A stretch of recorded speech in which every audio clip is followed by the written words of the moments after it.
Recording. So whenever you're ready, my friend, kick off. All right. Hey, everybody. Welcome back. Mike Hermann here with Tony Giles. Back again. Tony, how you doing?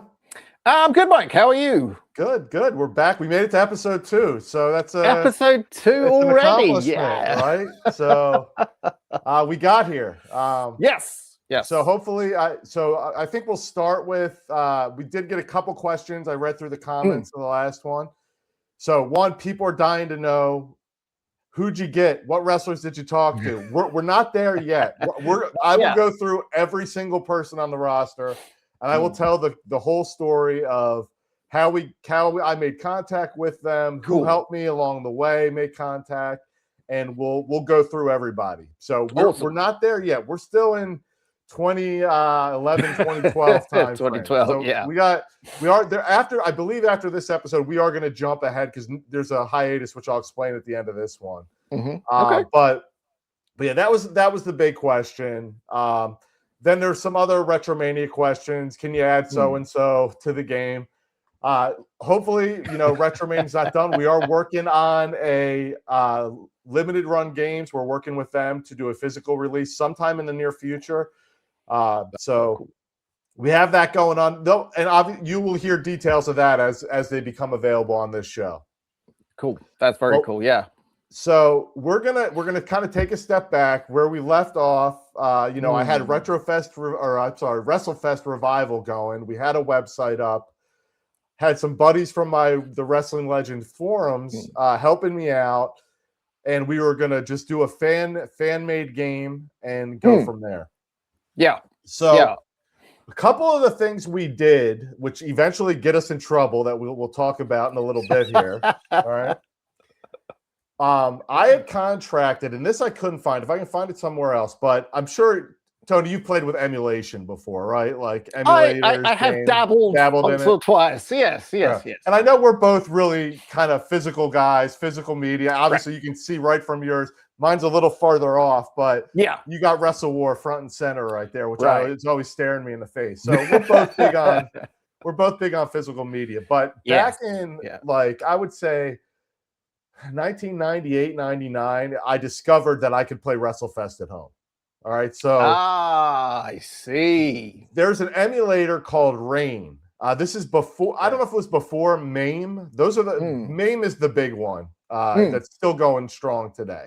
Yes, and it has since plays WrestleFest now.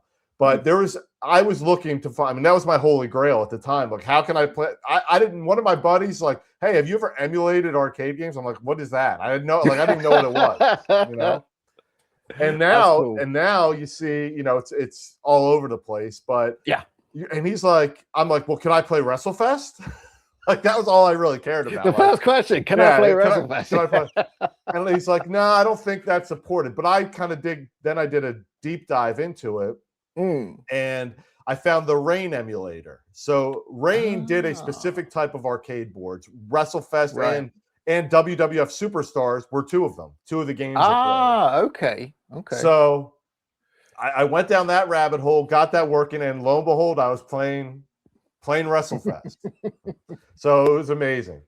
So then fast forward back now, where I keep jumping around the timeline, we might break it or something. But so that was back in 99. We fast forward now back to 2011. We're working on this WrestleFest Revival. And one of the things we need to do is we need sprites, like the artwork. Oh, yes. Yeah. To put in our Revival game. Because the whole point of this was we're gonna create WrestleFest. We're basically gonna recreate it bit by bit, but just recode it basically. Right. And then we're gonna add additional wrestlers to it. Okay. Yes. Okay. So that was the point at this time. So we needed a way to get the wrestlers out. So at first we were pausing the game, taking a screenshot, then cutting out just the wrestlers, and then going into like Paint. I don't even think I had Photoshop at this time. Going into MS Paint, deleting the backgrounds. All right. Wow.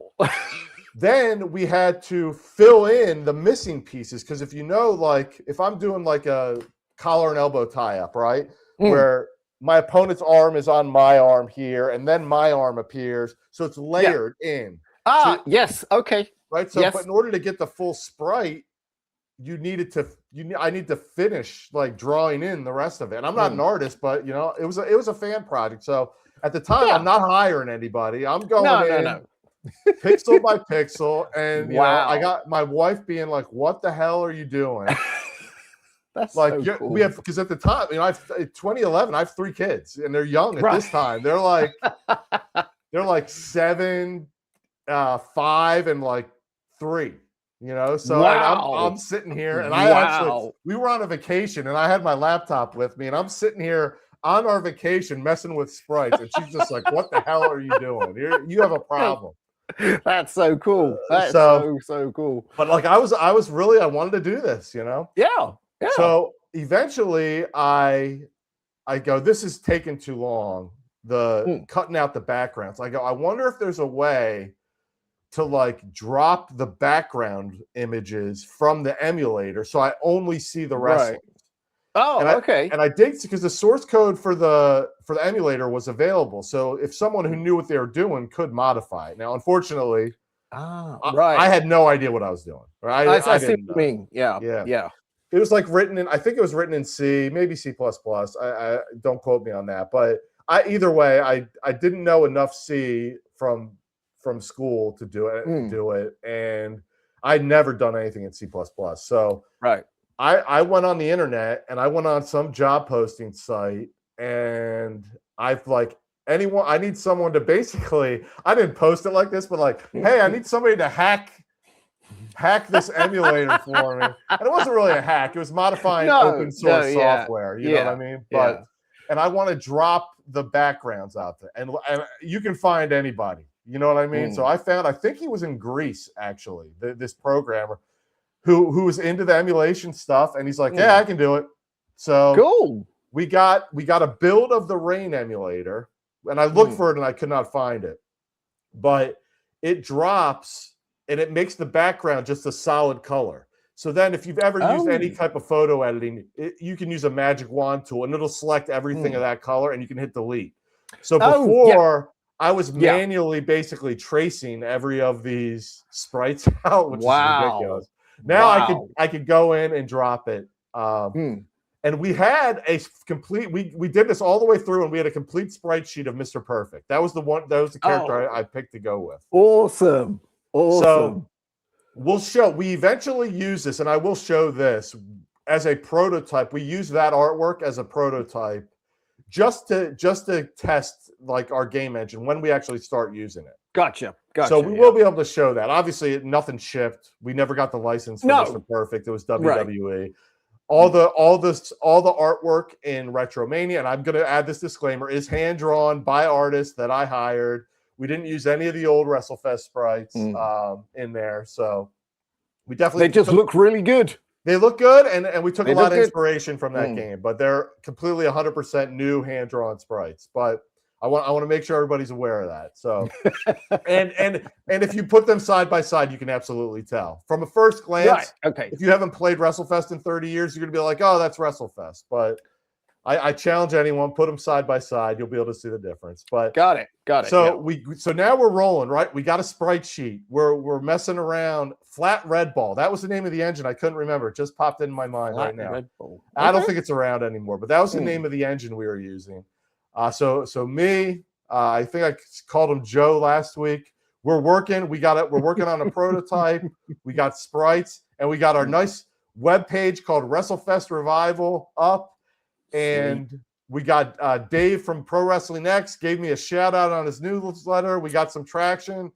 Well, I think somebody from legal at a certain company was also on the Pro Wrestling X newsletter. Is my guess. I don't know, but I can't remember completely. I gotta say though, I think it was within a month, maybe 2 months, we get a letter. So the way it works. At least the way it worked, because this is 15 years ago. I haven't gotten one since. This is the only one I've ever gotten. But I get an email from the web host provider. Okay. So someone from legal in big wrestling company contacted our web hosting provider with a letter. They then sent us an email and attached that Word document to the email they sent us saying, here, I did pull this up. I'll read a little bit because it is a little bit interesting here. So let me pull this up, and I'll protect the innocent. But I mean, this stuff is fascinating to me. Absolutely fascinated. Yeah, it was scary. It was pretty scary. So this is from the I can imagine. Yeah, this is from the web provider. Hello, please be advised that we have received notice, copy attached, of alleged infringement on your website. Please remove or disable access to the alleged infringement material within 48 hours. Wow. Failure to eliminate or disable access to such alleged infringement material within such time period could result in suspension or termination of your website. Whoa, that's so yeah, no joke. No joke. So we get that. So that's just from the web. So that's like your standard. I'm pretty sure that's a standard form they send out. This isn't just, this is really blatant nowadays still for sure, but then even more so probably back in 2011. Yeah. So we get that, and then I open the attachment, and lo and behold, big wrestling company, dear Sir, Madam, and this is from November of 2011. I'm the Council of Intellectual Property at company name. Currently, it has come to our attention that WrestleFest Revival Project, using certain trademarks of talent and talent likeness owned by big company, used in the WWF WrestleFest arcade game in 1991. So there was no second guessing. I knew exactly what they were talking about. It wasn't like, who, me? No.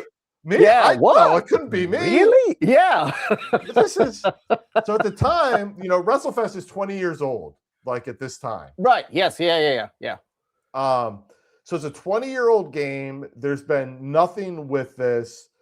The wrestlers in question were, I think they were mostly alive, not all of them. Mostly were alive still, but we're not working with said company anymore. No. So, and I didn't know this. It's like I'll claim ignorance at this point in time. I could never claim ignorance because I've gone through it all. But yes, I thought, at the time, and a lot of people will still do this. It's a fan thing. I'm not charging any money for it. Because at the time this was all free. We were a fan page basically. Recreating something. And we weren't charging a dime for it. We were just working on it, and we were in the Pro Wrestling Next newsletter, and we were just having fun with it. But you later learn in the legal world, their companies are under they need to protect their IP, because if they don't and they start letting other people use it, then it can be said, well, it's public domain. You let all these other companies use it, so you snooze, you lose. If you don't protect yourself, we'll let anybody use it. So that's why when you see like Nintendo is big at pulling these down, these fan projects, a lot around Pokemon, stuff like that. Oh yeah. Yeah. And there's any IP, people, there's a certain line you can't really cross. Definitely you can't charge for things, for sure. Right. But if you get too popular as a fan page, you're most likely going to get dinged by somebody who owns the IP and says, hey, sorry, we appreciate it. You got to take it down. Now, there's certain companies that don't look at it that way, where they'll let people do it because they view it as free publicity. Depends on, I think, how good your project is, maybe, and how popular it becomes. But this particular wrestling company was having no parts of it. No parts of it. So, and that made me, I'll tell you though, it taught a valuable lesson as we're going through this, is, I have to make sure I'm covered. So of course, yeah. This kind of wasn't that we worked on it. We killed the website, obviously, within whatever period of time they gave us. I think the web provider told us 48 hours. I don't think I did it. I was almost like, there is no monster. There is no monster. There's no, I was Right. like pulled up in a corner saying this isn't happening. If I ignore it, it'll go away. It'll just go away. Yeah. So I don't think I did anything in time. And then I got a second letter. And and then I said, well, all right. Then I immediately the second letter that I think I got it within 10 minutes. I pulled it down. You know what I was like? There was no confusion at that point. It was you know, so how much stuff was actually up on the site at the time? So if you're familiar, you know, with RetroMania, if you look at our website, the same artist who did our like caricatures. Oh yes, yeah. Like, so we have some high res artwork. It's also on the main menu of RetroMania. We have like a collage of everybody in the game there. Yeah. So the same artist did some ones of like Hulk Hogan, Ultimate Warrior. Right. I think it was Hogan, Warrior. I think we might have had Mean Gene up. Mm-hmm. Maybe $1 Million Man, maybe might have had a caricature up, and Big Boss Man. I think those were the ones. Gotcha. So it was all original WrestleFest guys. Yeah. And so all we had was that artwork up, really, and that was it. And we had the name WrestleFest Revival. So our strikes were we didn't own WrestleFest, and that'll be another story of who owned WrestleFest at a later point in time. Right. Okay. That's circa 2020-ish. We'll get to that. Oh, that's a few episodes. Yeah, that's a few episodes down the line. Yeah. But you know, we thought someone owned it who didn't. Blah blah blah. So. Oh, I see. So we just had a couple caricatures up, and that was it. And now, if you go on Etsy, you're going to see. I was going to say, like, you can literally go on Instagram, Etsy, or Redbubble or something. You can get a T-shirt, a mug, anything printed with literally anything. Yeah. So, and I don't want any of that to go away. So we're not going to harp on that too much. No. Yeah. No, I mean, I understand when it's a bad quality product, but when it's like something cool, right? You know.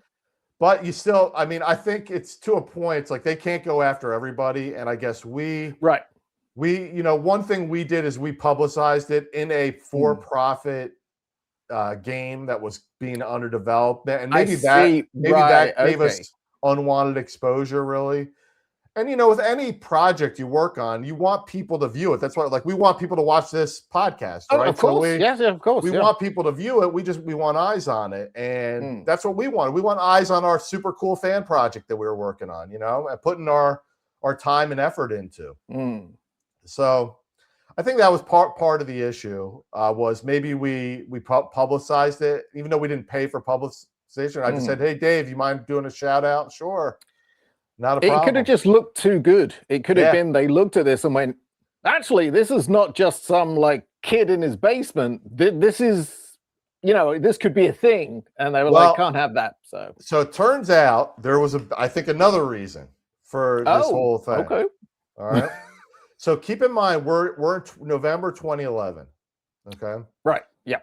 A certain game, and we'll have to look this up here. WrestleFest for the iPad. And we touched on this, I think, last week. Of course, yes. iPad release date. Let's look that up real quick. So I won't guess. But that looks like it came up February of 2012. So this game was already made by the time this was happening, right? Yeah. So I think we used the magic word WrestleFest Revival. Okay. Yeah. The copyright at the time was lapsed. So, okay. I don't know if it is now. I've since not looked, but at the time, I'm thinking it's probably been renewed because Basic Fun, a company, did an arcade game last year of WrestleFest, right. Yes. WWE WrestleFest. Yeah, that's right. Yeah. So I think I didn't have all the original playable characters, which kind of sucked. It was missing. It's funny enough, it was missing the guys I have. You know, or some of them. It was missing the Road Warriors. Yeah, it kind of makes sense now, but it's like, because I saw that and thought, that would be so cool. And then AJ actually said, it's like, it doesn't even have everybody. I'm like, what? He's like, it's missing people. I'm like, Yeah. So, but 3 months later, I see WrestleFest. So now, I'm connecting the dots. It's like they have an IP coming out with the name that I'm promoting. My character artwork looks better. I mean, my characters look better than what they're doing. Yeah. Just the caricatures that we're using to promote it. And so they come out with that WrestleFest iPad game, which I looked at it and just didn't even try. I'll be honest. I read reviews, and I don't like doing that. I like playing things myself. Because people have all different tastes. Like, exactly. You could get a game 50% people love it, 50% people hate it, and you don't pick it up because it's a 50-50 thing where maybe you're in the 50% that love it and you're missing out. You know what I mean? So I try not to put too much emphasis on reviews. I try to take the chance if I think it's something in my alley. And wrestling isn't up my alley, so you'd think I would have taken a chance on it. But I think I was so in love with WrestleFest. You know what I mean? From 1991, that's my game. Like that's my and it wasn't that. It was you could tell like nothing against the developers could have been super talented, but they weren't WrestleFest fans. So in my mind, if you're playing on the name WrestleFest, you need to look at the source material, and you're obviously trying to grab that 20-year-old audience at this point. Of course, and bring them into this new WrestleFest game. And you could tell they used they tried to mimic some of the animations, and they did an okay job doing that, but it was kind of this cell shaded artwork. I feel like they should have really gone into just do pixel art the way it was, right? Like and add because they had CM Punk, like the roster was good. They had some of the legends, they had the new superstars, that part of it was executed correctly. You know what I mean? Like they had Shawn Michaels in it. They had CM Punk. But they had Boss Man was still in it. They used the IP that they already owned. So they did a good job from the roster. I think even the presentation was okay. I just would have gone a different art style. Look, I'm not an expert. I've made one game at this point. So no, I understand. But with that said, I would have changed the name, but that would have just been that would have been me. Do something a little bit different, because if you use the name WrestleFest, that conjures up so many memories to guys of our age. Like, holy, it's WrestleFest, and then when you release it, it's like that's not WrestleFest. Yeah. So continue, sir. Yes. Yeah. No, but I'm just thinking, what other games? 2012, we were at what? We were probably at Raw versus SmackDown. I'm thinking. No, before that, it was probably just SmackDown at that point. Oh, wasn't it was still just SmackDown? I mean, I'm trying to remember the first Raw versus SmackDown. No, I think Raw versus SmackDown was 2026, 2027. Because SmackDown was 2021. That was PS1. So 2001, you mean? Yeah, 2000. Not 2020. Yeah, 2001. Yeah. I'm trying to think, actually. Yeah, maybe it was. Regardless, I think there were enough other games out at that time. I think Legends of Wrestling was around that time too. Legends of Wrestling 1 and 2 were definitely around at that time. Yeah. And they were okay. So it's there were other games to play. So I wasn't. But man, talk about that was probably the second most disappointed one, because once I heard WrestleFest was coming out, before I saw screenshots, I'm like, all right, I'm okay with it now. I'm okay. I just wanted them to make a remake. That's why I was doing it in the first place, right? Right. So you were happy to just sit back and be like, okay, fine. Oh, right. Okay. So it wasn't they shut me down. That was it at first. But once they shut me down, I was like, they're making their own. All right, let's go. Awesome. It's about time. I waited 20 years for this, Yeah. Instead of spending thousands, you could spend $10 and having...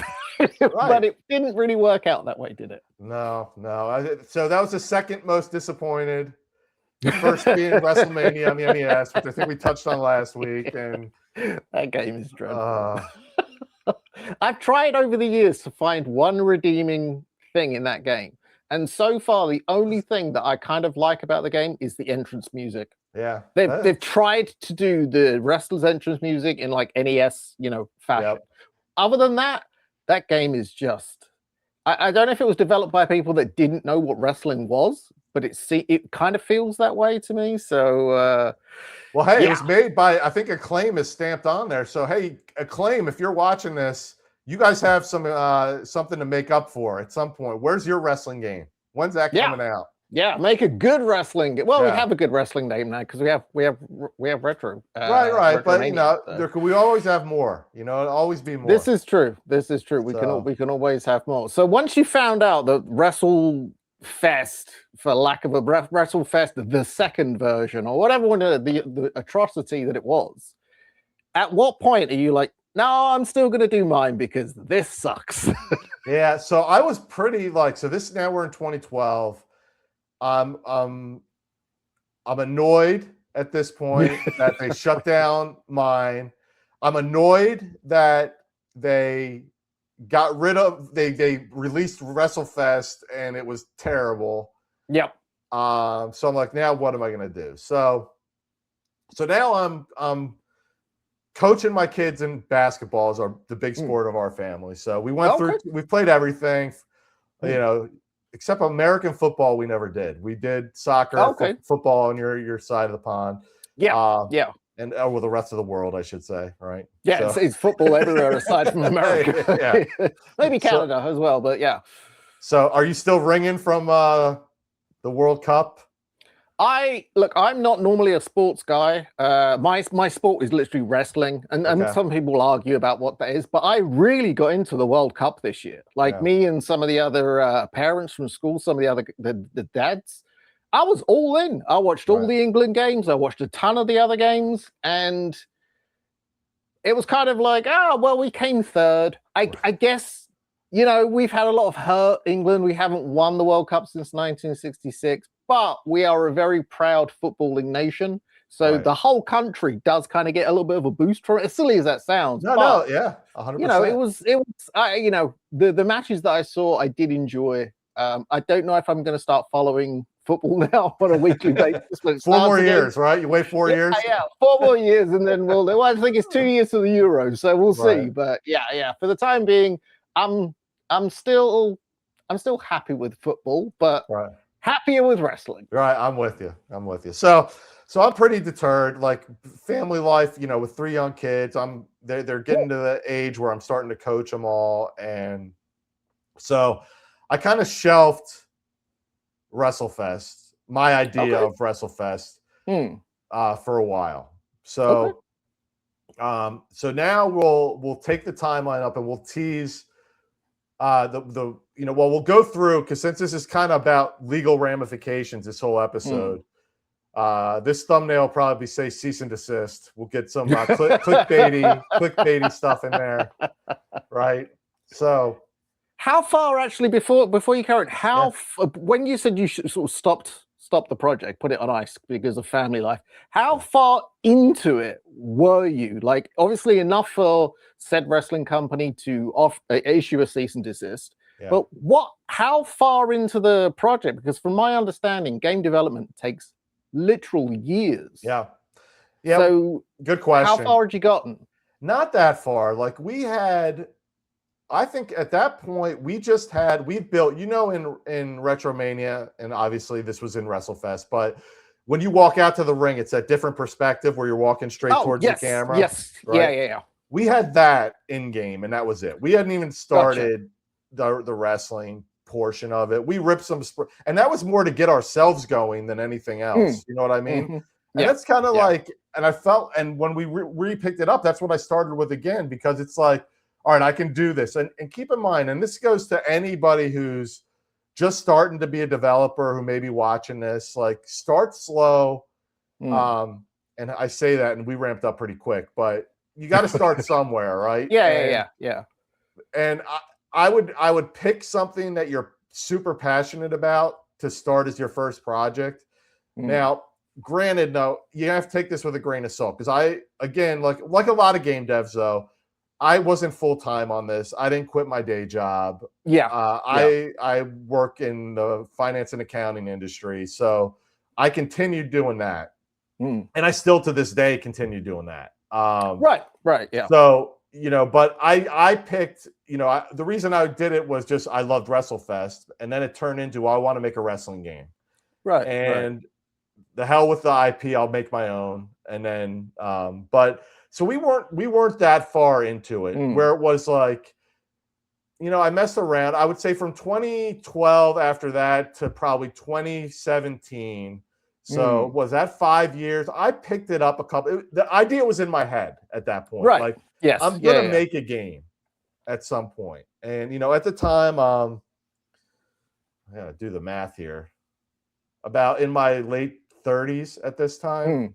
I'm like, I'm going to do a game at some point. I'm going to do a game at some point, Right, just a wrestling game, right? Yeah, you just wanted to make a wrestling game. Yeah, okay. I'm going to do a wrestling game at some point. I've always wanted to do one. I'm going to do it. So, but that cool. 5, as just the time flew by. Like all of a sudden, it's I'm just so involved with raising my kids and working, working in my other business, and it just kind of I'd pick it up, I'd put it down. I'd pick it up, I'd put it down.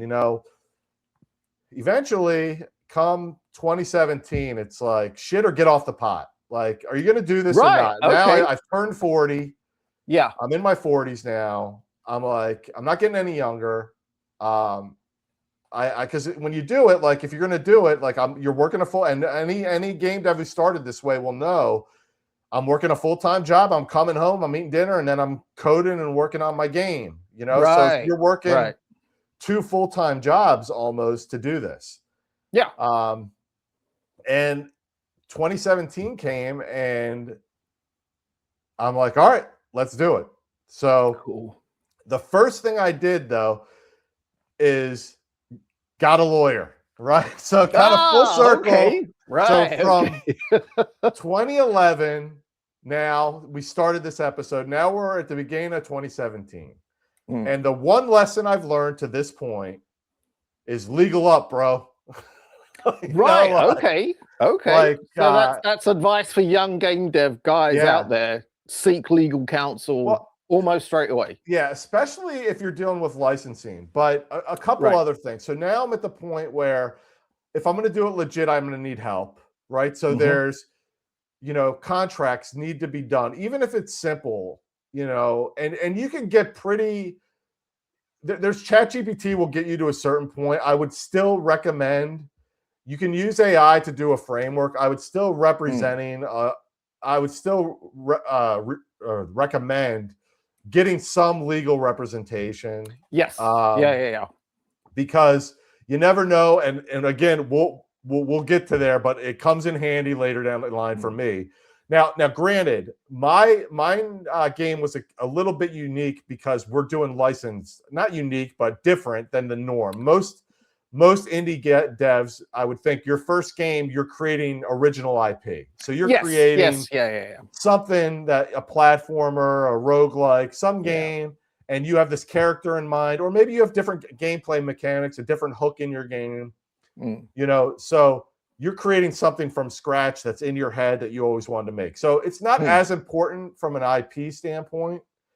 But I was going down the licensing front, and I knew I wanted to do that in some form. So I'm like, let me get some legal representation, someone who understands IP law, what I can and can't do. Because there's been Fire Pro, back in forever, and in all the Japanese games. Like, look at the cover. If you want to pull that Wrestle War cover up, look who's on the cover of that. And he was like, there is. You cannot get away with who that is. Right. I mean, like the picture, and I don't know if you can see this, but in the background as well, where you've got Road Warrior Hawk, Bruiser Brody, looks like Abdullah, One Man Gang, and on the front of on the bandana of said wrestler, it actually says Hogan. His name on this is Titan Hogan. So you cannot get away from what this is. So I know what you're saying about Japanese wrestling games. Yeah. Right. And so I thought about doing, Bulk Bogan and stuff like that, but it's like, unless you go full parody, like maybe take bits and pieces from multiple guys, and it's truly a parody then, and it's not actual. I didn't want to copyright laws have advanced, and they were never as lax as they were in overseas as they were in the US. They were never that lax. Got it. Right. So right. I knew like I wanted to do this legit this time around. I didn't want to have to lose any sleep over what I was doing. So the first thing I did when I decided, all right, I'm going to really do this time is I got some legal counsel, and I actually use, shout out to the Odin Law Firm. They specialize. They're in I think they're out of North Carolina, but they've been a huge help for me from even just from like general business legal advice. Throughout. It's been a great relationship I've had. Now, granted, some lawyers get bad reps, but I think when you don't know what you don't know. And I learned that lesson I've learned 100 times through doing this game, doing RetroMania. And I found that legal advice, and I paid for it. Yeah, I have to pay for it, but there's ways you can minimize your legal fees. But the first thing I did was like, all right, what are some things I'm going to need legal documents for? And it's like, if I hire somebody, if I eventually hire a developer, I'll go through that story probably next time. But we need a contract involved between the two of us. Who owns the source code? A lot of first-time developers, it'll be not just one person. There are a lot of solo devs who do it, but if you're in a group of like 3 or 4 people, hey, me and my friends, we all wanted to do this. All right, well, who's going to call the shots? Who gets what level of say in developing that game?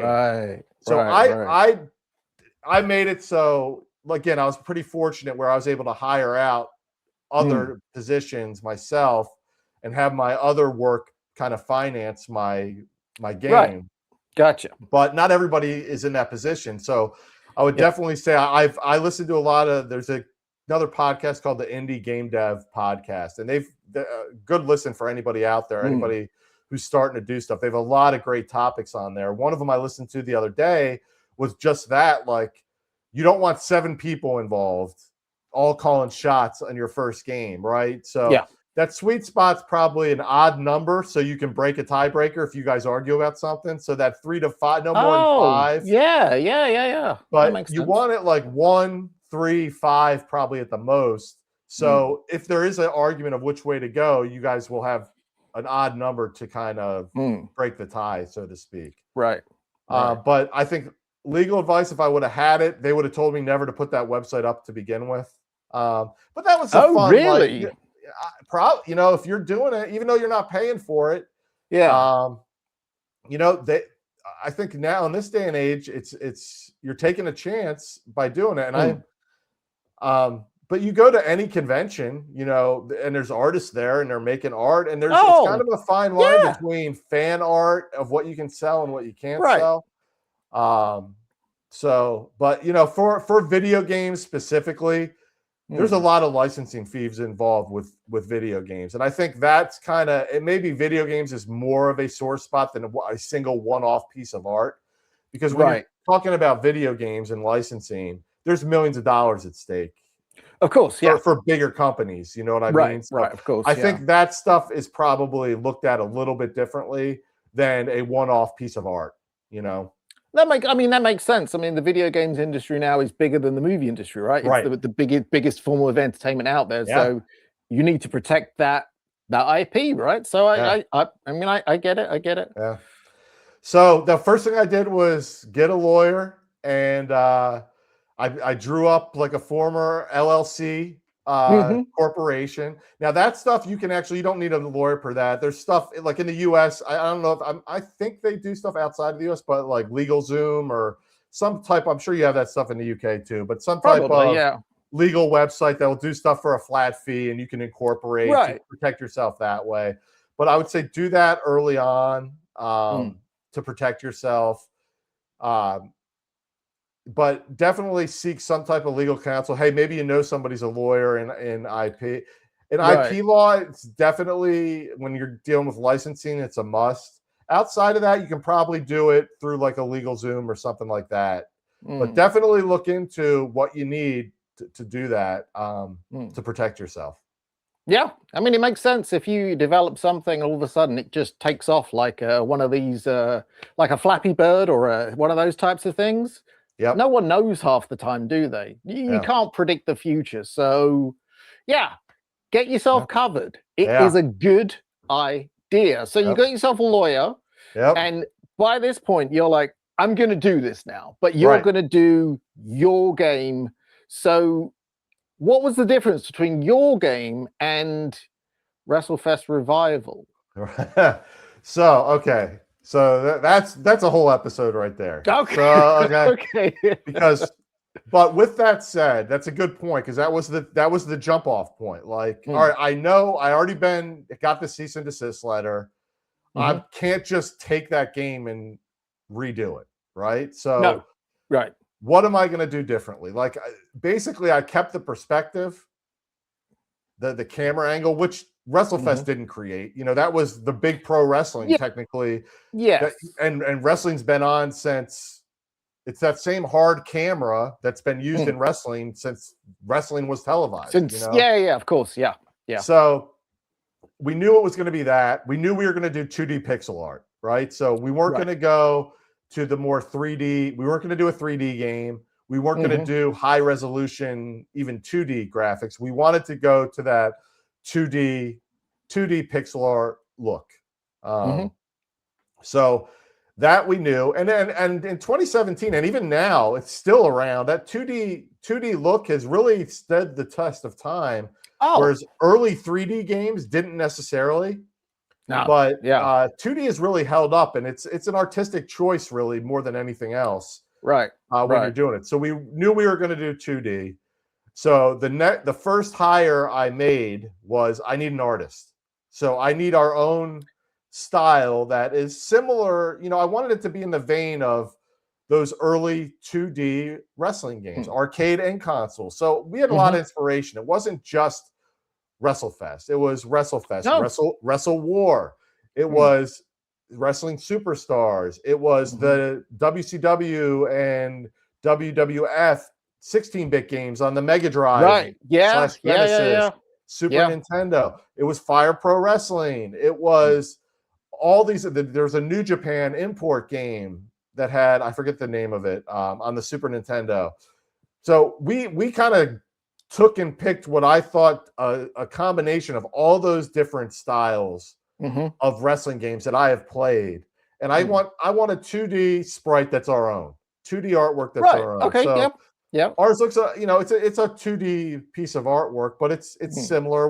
It's similar in that vein of 2D art, but our own style. So no, and it's very recognizable as well as being kind of like that. I mean, even where is it? Oh, this one up here. I don't know if you've ever played this. The FMW. That's what I was thinking of, I think. Right. So this game here, it plays more like a Street Fighter Final Fight, quite big sprites, but the way these characters are drawn is not a million miles away from WrestleFest. It's different, a little bit different, but not so much. So it's cool to know that you incorporated. It wasn't just, I like this art style. Right. There was a lot of kind of pieces to make the pie, as it was. Yeah, absolutely. So it was get a lawyer, get an artist, and start creating something. So when you get the artist, I mean, we'll talk about this more on future episodes, but how does one acquire an artist? Like I know some people that can doodle, but drawing characters for a game.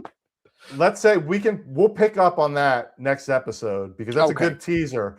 So it's like, now what? I got a lawyer, I got an idea. I don't know how to code, game develop. All right. And I'm not an artist. So now what am I gonna do? So, and that's a good segue. I think we've gone about 45 minutes, but I think that's a good segue to, all right, now what? I got a lawyer's not going to make a game for me. No, right? No. And we'll pick it up. We'll pick it up there next time. That's very cool. That's very cool. Well, I hope you've enjoyed this episode of Wrestling with Game Dev. Obviously, Mike, thank you again for coming on and I have a hard time like being involved with this podcast because I just want to sit and listen to you because this stuff is so fascinating to me. As someone that loves not only RetroMania, but just loves video games and wrestling at the same time, it's like I can just sit and chat to this guy. Yeah. So, yeah, it's been an interesting journey. It's been an interesting journey. Yeah, make sure you are subscribed to RetroSoft Studios, where you can follow on everything that's happening with RetroMania, and also you'll see these updates as well. We do plan to do the show weekly, so if you are enjoying this, make sure you are subscribed, and you'll find out the entire history of RetroMania. So I can't wait, man. I can't roll on next week. That's all I'll say. Let's go. Cool. All right, guys. Well, we'll be back with you next week. Take care. All right.